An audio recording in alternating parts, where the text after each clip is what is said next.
Hello. I just finished reading The Golden Ass by Apuleius. It's translated by Robert Graves. It's got a really pretty cover. I finished it last night, and it was giving me the strangest dreams all week. But I just want to mention two things before I actually talk about the book. And the first one is, if anyone's anything like me, the first time that you learn about this book, it's an absolute shock. The story that everyone knows is that the main character, Lucius, is transformed into a donkey.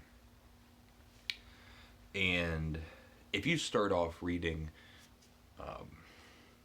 The Metamorphosis by Kafka, and then learn about The Nose by Gogol, or things like that, setting aside like the Ovid or something, learning that there's such an absurd, surrealistic, modern book that was written in ancient Rome,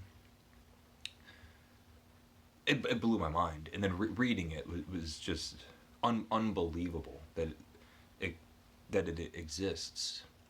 And I also feel like if someone just gave you the text with no context, you wouldn't be able to place a time period. It could have been written in ancient Greece, ancient Rome, the Italian Renaissance, during the Enlightenment. It could be a modern work that's a throwback. It has almost like an eternal feeling. And one of the reasons is one of the main topics in the book is the act of storytelling, which has always been vital. And the other thing that I want to mention is something else that I wish I would have learned much earlier, which is rereading is a totally different experience than reading a book for the first time. If you pick up a book and you don't know anything about it, it's almost like being on a first date or something. You want to have a good time, but you're cautious, careful. You want to learn, are you going to be getting along? Are you going to have the same sense of humor? Or you're going to have similar things that are important to you? And it almost feels as if the writer is equally as tentative as the reader in a lot of ways. And the more you read, and when you go back to books that you've read before, you learn that it's a different activity. It's just not the same. And like one example would be, I think I read the Karamazov brothers 3 times before I enjoyed it. The first time I just plowed through it and basically didn't understand anything. The second time was frustrating because I wanted to understand what was happening, and I was easily confused. I still am. And it felt difficult. And then the third time was eye-opening. But this book is different. This is a book that I enjoyed the first time. And as soon as you know what you're getting into and you know that you enjoy it,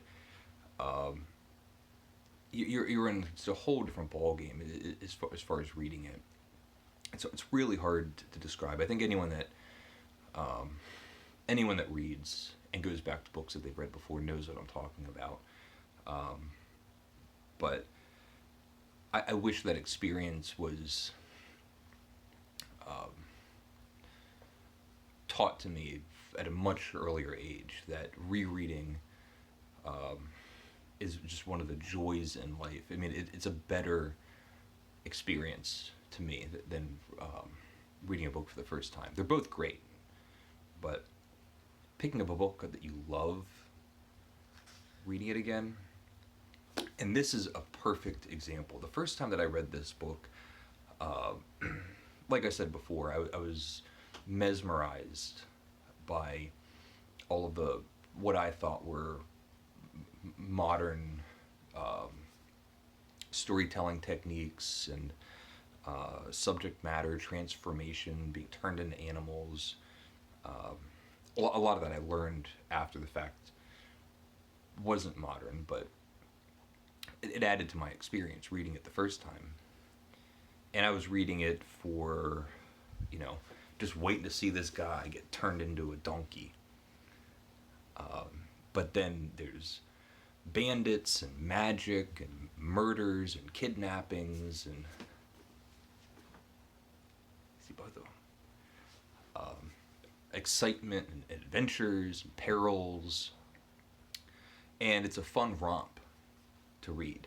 It's a terrific like adventure novel in some ways. It has long digressions. It'll just break off and tell you a completely different story in the middle of the book, and then go back to the main story. But reading it again, it's almost as if I missed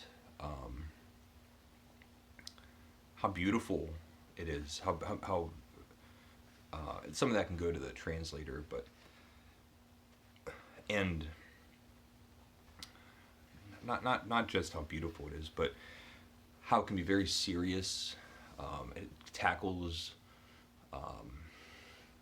questions about life and faith and the beliefs that you have, and it's ponderous. There are times I'd put the book down and think about where I am in my life. I'm actually looking for a certain passage. I thought I had bookmarked it. But yeah, like the first time you read it, and there's like a scene where Lucius like murders a whole bunch of people, and then he's arrested and dragged into jail, and then the next day he's brought up into prison. And then they come out and just kind of, like the whole town comes out and just goes, "It was a prank. It was just a joke." Thinking about that, I can't believe I can't find this. I thought I bookmarked it. Thinking about that, I was just different. There were like kind of grave aspects to it, and the same with the famous transformation. He's with this woman who turns herself into a bird, and he's that kind of idiot guy that everybody knows that decides that they want to try something too that they just saw, and it all goes screwed. He goes, "Turn me into an eagle. I want to fly like an eagle." And the woman like messes up the incantation, and now he's turned into a jackass. Which obviously has purpose to it. I can't believe I can't find this. I'm sitting here recording. The ass is transformed. There was one beautiful passage that I wanted to read to you.